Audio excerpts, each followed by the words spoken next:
John Mercer stared at the gray ceiling of his cell in the lunar prison. 5 years locked up for tactics his superiors called too extreme. The same tactics that would have saved the Titan colony. He closed his eyes, trying to forget the faces of the dead. The alarm blared without warning. Red lights flashed down the corridor. "What now?" he muttered, standing up as guards ran past his cell. The prison shook. Dust fell from the ceiling. This was no drill. Through his small window, Mercer saw them. Massive ships entering lunar orbit. Their hulls were black and jagged, unlike anything humans had built. First contact. And, judging by the explosions in the distance, not a friendly one. His cell door slid open. Warden Patel stood there, face pale. "Mercer, come with me, now." "What's happening?" "They call themselves the Vraxian Collective. They appeared in Earth's orbit 3 hours ago, demanded our surrender." Patel handed him a tablet showing footage of the alien ships firing on Earth's orbital defenses. "This was the response when we refused." The screen showed Earth's best warships being torn apart like paper. Mercer felt cold dread in his stomach. "Why come to me?" he asked. "Orders from Earth Command. Your file has been flagged for immediate release." They hurried through corridors filled with panicked inmates and guards. Another explosion rocked the facility, closer this time. They entered an elevator Mercer never knew existed. It descended deep below the prison. "Where are we going?" Mercer asked. "To the only hope humanity is left." The elevator opened to a massive underground facility. People in lab coats rushed between workstations. At the center stood Admiral Holt, the man who had testified against Mercer at his court-martial. "Mercer," Holt said, not offering his hand, "wish we were meeting under better circumstances. You put me away for 5 years and now you need me? Must be desperate." "We are. The Vraxians have technology centuries beyond ours. They've destroyed our main fleet. Ground invasions have started in Asia and North America." Holt led him to a large window overlooking an enormous chamber. Inside were rows of cryopods, each containing a sleeping soldier. "What am I looking at?" Mercer asked. "Project Lazarus. 300 soldiers deemed too unstable, too violent, or too unpredictable for normal service. The ones with psychological profiles that made them dangerous to their own side." Mercer understood immediately. "The ones who think like me." Holt nodded. "The Vraxians have better weapons, better ships, better everything, but they're predictable, logical. They don't understand human chaos. So you want to throw your worst at them? The ones no sane commander would use? We want you to lead them. You're the only officer who might be able to control them while using their potential." Mercer looked at the sleeping soldiers. Killers, psychopaths, berserkers, the kind of fighters who won battles but gave commanders nightmares. "You court-martialed me for suggesting tactics like this," Mercer said. "And now those tactics are our only chance." The facility shook violently. Alarms blared as chunks of ceiling crashed down. "They've found us," Holt shouted over the noise. "We're out of time." Mercer looked at the cryopods again. These weren't just soldiers, they were weapons. Human weapons. "Wake them," Mercer ordered as the ceiling began to collapse. The escape pod shot away from the lunar facility as it collapsed behind them. Inside, Mercer gripped a handrail as the small craft shook violently. Around him, the Lazarus soldiers were coming fully awake, their eyes wild and bodies tense like caged animals. "Where are we going?" demanded Vince Reeves, a massive man with burn scars covering half his face. His file had marked him as a demolitions expert with rage issues so severe he'd once blown up an entire outpost during a training exercise. "Away from here," Mercer answered. "The moon isn't safe anymore." Kate Donovan checked her sniper rifle with mechanical precision. Her eyes never blinked as she assembled the weapon. "Are we at war?" she asked, voice flat and emotionless. Mercer remembered her file. 43 confirmed kills, discharged after hunting down targets not on her mission list. Yes, with aliens called the Vraxians. Leon Frost, the smallest of the group, sat quietly analyzing data on a tablet he'd grabbed during their escape. His tactical genius was legendary, matched only by the severity of his PTSD after watching his entire unit die on Europa. "Their ships have a blind spot," Frost said suddenly, "near the engine housing. Small craft might slip through undetected." Mercer nodded. "That's our way in. We need to capture one of their scout ships." The pod's view screen showed Earth in the distance. Cities burned across the night side, orange flames visible even from space. Mercer felt his chest tighten. Billions of people. How many were already dead? They intercepted a Vraxian scout ship near Earth orbit. The boarding was quick and brutal. Mercer watched in shock as his new squad tore through the alien crew with savage efficiency. Reeves crushed alien skulls with his bare hands, laughing. Donovan shot with perfect accuracy, never wasting a bullet.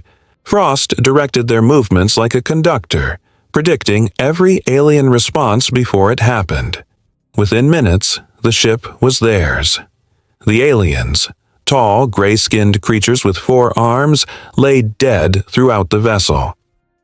"Get us to Mars," Mercer ordered Frost, who had already figured out the alien controls. "There's a command post there we can hit for intelligence." As they flew toward Mars, the view screen showed Earth's major cities in flames. Alien ships swarmed around the planet like hungry insects. "Why are they here?" Donovan asked, cleaning alien blood from her knife. "What do they want?" "Resources, territory, the usual," Mercer said. "No," Frost interrupted, studying the alien computer. "They're running from something." "Running? From what?" "I don't know yet, but they're scared. These aren't conquerors, they're refugees."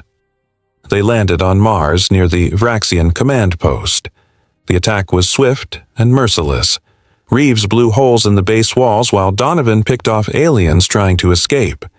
Frost guided them through the complex as if he'd studied the blueprints for years. In the command center, they captured an alien officer.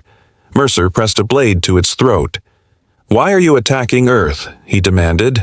The alien's translator crackled. "We flee. The void comes. We need your world." "What void? What are you talking about?" "Ancient enemy. Consumes all. We run for generations. No choice." A signal beeped on the alien console. Frost translated the incoming message. "It's from Earth," he said. "A resistance group. They're pinned down in what used to be Chicago, requesting immediate extraction." "We ignore it," Donovan said coldly. "Mission first." "No," Reeves argued. "We save them. More fighters for us." Mercer studied the distress call coordinates. The choice was clear. Continue gathering intelligence or save human survivors. "Set course for Earth," he ordered. As their stolen ship approached the planet, alarms blared. A massive Vraxian dreadnought had detected them. The ship's weapon systems locked onto their position. The stolen alien ship dove toward Earth, engines screaming as Frost pushed them beyond safe limits.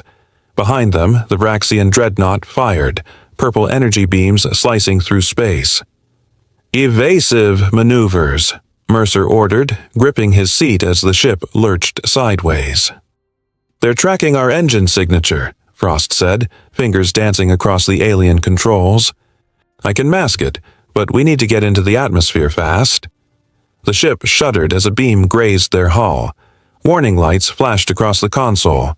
"We're hit," Reeves shouted. "Outer hull breach in Section 4. "Seal it off," Mercer commanded.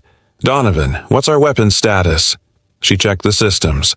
"Main cannon damaged. We have short-range pulse weapons only." They plunged into Earth's atmosphere, the ship glowing red-hot around them. The dreadnought couldn't follow, but a smaller pursuit craft detached from its belly, giving chase. "5 fighters on our tail," Frost reported. Chicago appeared below them, or what remained of it. Once proud skyscrapers lay toppled like fallen trees.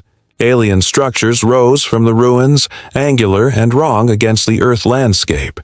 The sky burned orange from countless fires. "There," Frost pointed to coordinates on the screen. The distress signal is coming from an underground bunker in the old financial district. Mercer saw movement below, alien ground troops converging on a half-collapsed building. The resistance is under attack. We need to move now. They landed hard in a debris-filled street. The moment the ramp lowered, enemy fire peppered the ship. Donovan took position, her rifle cracking as she dropped alien soldiers one by one. "Clear a path to that building," Mercer ordered, pointing to the resistance stronghold. Reeves grinned, hefting a stolen alien weapon. With pleasure. What followed was chaos. Reeves charged forward, roaring as he fired into alien ranks. Frost moved like a ghost, appearing behind enemies and slitting throats before vanishing again. Donovan provided cover, never missing a shot. Mercer fought alongside them, shocked by their savagery. These weren't soldiers. They were forces of nature. The aliens fell back, clearly unprepared for such ferocity from supposedly inferior humans. They reached the bunker entrance. Frost hacked the security system, and the heavy doors slid open. Inside, a dozen haggard survivors raised weapons at them. "We're human," Mercer called out, hands raised. "We received your distress call." A woman stepped forward, lowering her gun. Mercer felt his blood freeze. He knew that face. "Eliza!" Dr. Eliza Wright stared back at him, her expression hardening. "John Mercer. Of all the people they could send, they sent you." "You know each other?" Frost asked.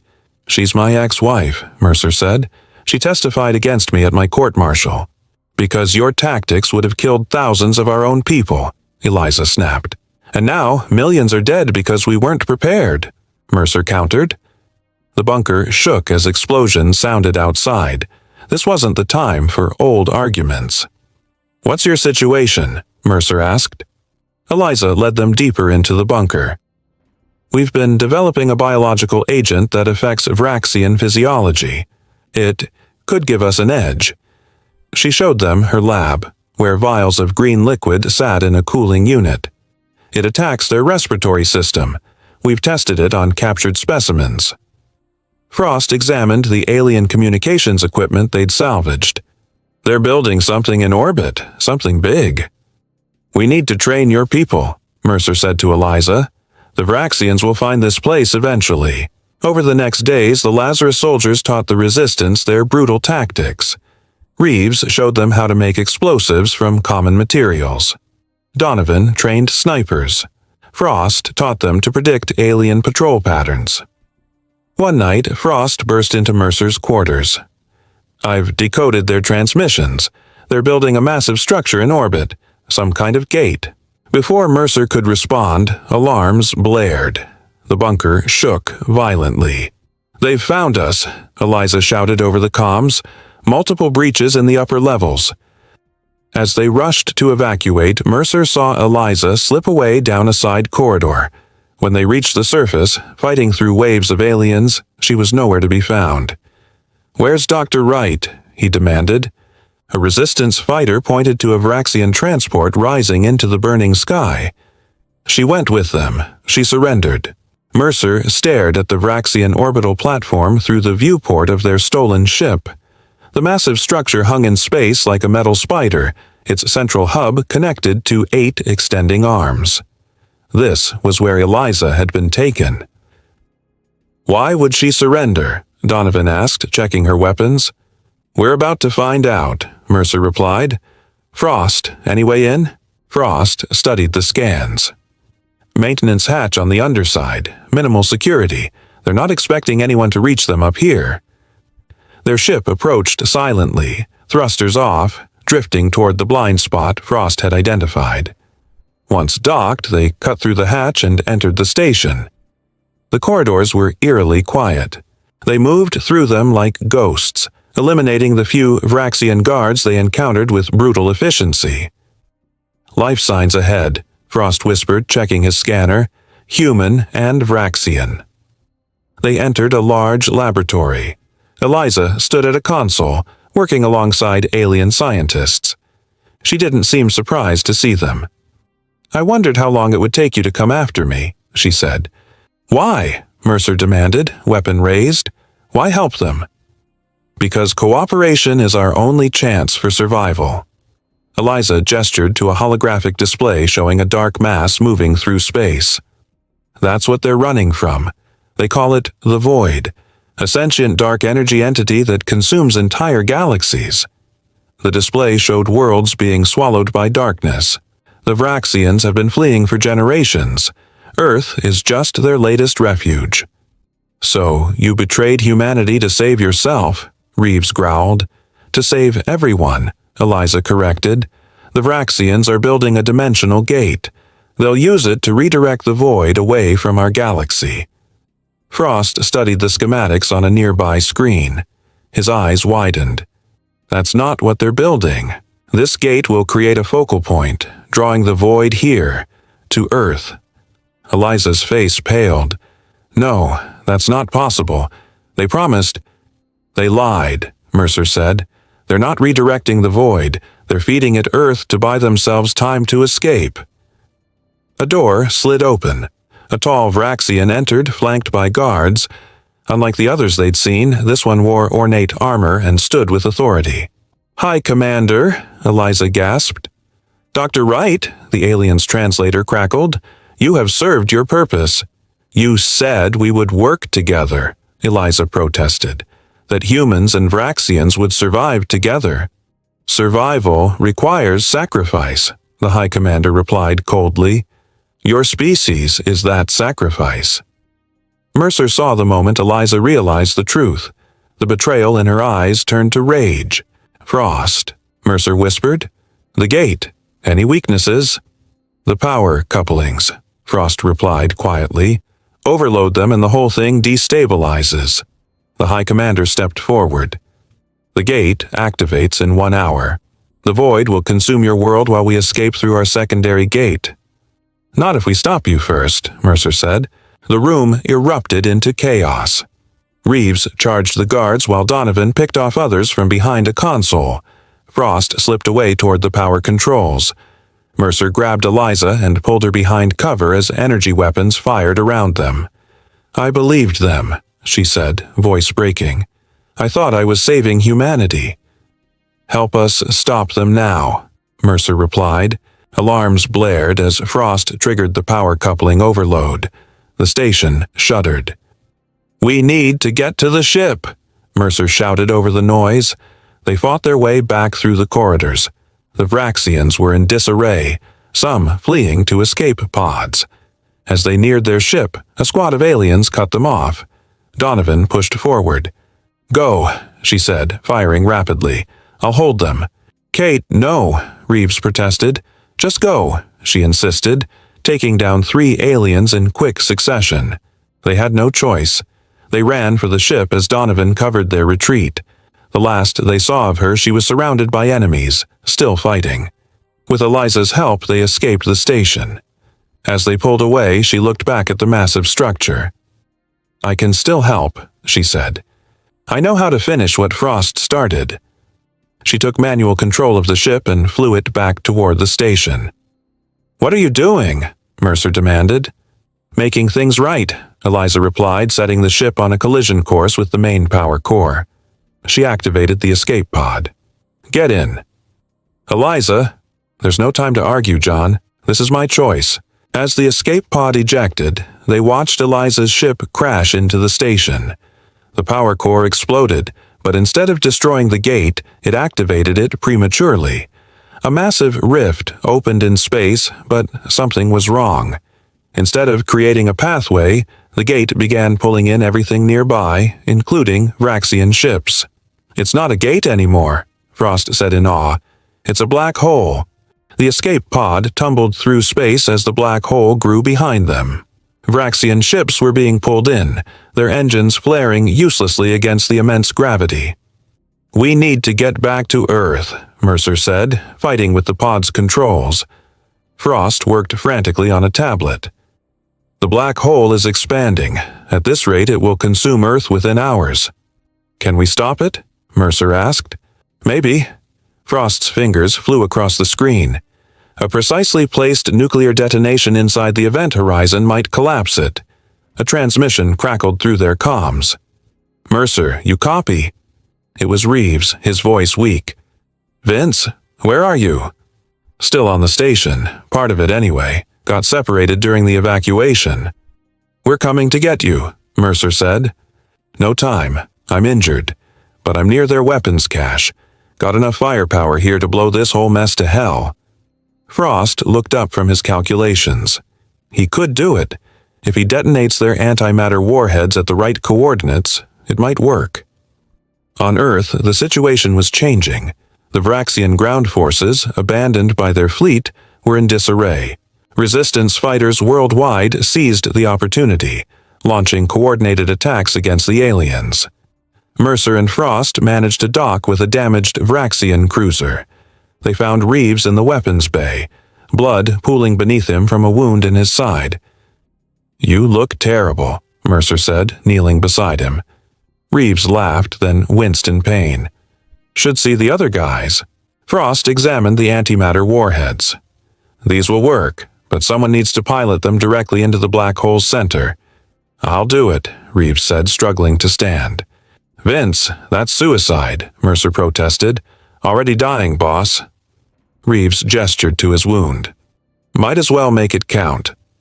They loaded the warheads onto a small fighter. As Reeves climbed in, Mercer gripped his arm. It's been an honor, Mercer said. Reeves nodded. Tell Donovan I'll see her soon. She might have survived, Mercer said, not believing it himself. Nah, she went out fighting, just like me. Reeves grinned. Just like humans should. They watched as Reeves' ship flew toward the black hole. On their sensors, something else appeared. A dark mass emerging from the rift. The void, Frost whispered. It's coming through. The darkness seemed to absorb light itself as it pushed through the rift. Vraxian ships that touched it simply ceased to exist. Reeves's voice came through the comms one last time. See you on the other side. His ship disappeared into the event horizon. For a moment, nothing happened. Then a blinding flash erupted from the center of the black hole. The rift collapsed in on itself, taking the void with it. The remaining Vraxian ships fled in panic. 6 months later, Mercer stood on a hill overlooking the rebuilding of Chicago. New structures rose from the ruins, many incorporating salvaged alien technology. Humanity was wounded but healing. A memorial had been erected for those lost in what people now called the Void War. Mercer placed his hand on the names of Donovan and Reeves. We did it, he said quietly. We survived. Frost approached, holding a tablet. John, you need to see this. The screen showed a transmission from deep space, using old human colonial codes not used in centuries. This is New Terra Colony calling Earth. We've received reports of alien invasion. Are there any survivors? Mercer stared in shock. The lost colonies. Human settlements from the early expansion era, thought destroyed decades ago. They're alive, he whispered. There are more of us out there. As Mercer prepared to board the first ship built with Vraxian technology, he looked to the stars. Humanity wasn't just surviving. It was expanding. The Vraxian threat was gone, but the galaxy was vast and unknown. Ready? Frost asked, standing at the ship's ramp. Mercer nodded. Time to bring our people home. In the darkness of deep space beyond the range of Earth's sensors, something moved. Not Vraxian, not human. Something ancient and patient, watching the species that had done what no other could. Defeated the void. Humanity had proven itself, and caught the attention of powers far greater than they could imagine.